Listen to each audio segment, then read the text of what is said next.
अन पुण्य कधी वाया जाणार नाही।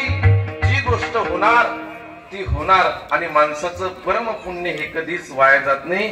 बहुत सुकृताची जोडी म्हणून विठ्ठली आवडी। पहा, आज या सवडद गावामध्ये अत्यंत गजानन महाराजांच्या भक्ताच्या पदस्पर्शाने पावन झालेली अशी काय आहे, ही पुनीत भूमी आहे।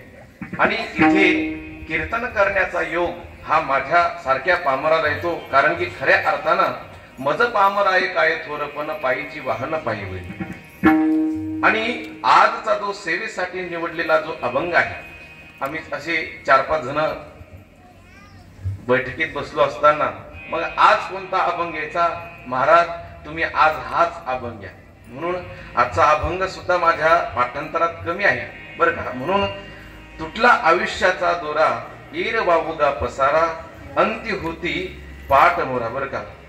तू कोणी पळती रांडापोरी, जसं या अभंगामध्ये तुम्हा आम्हाला श्री संत चोख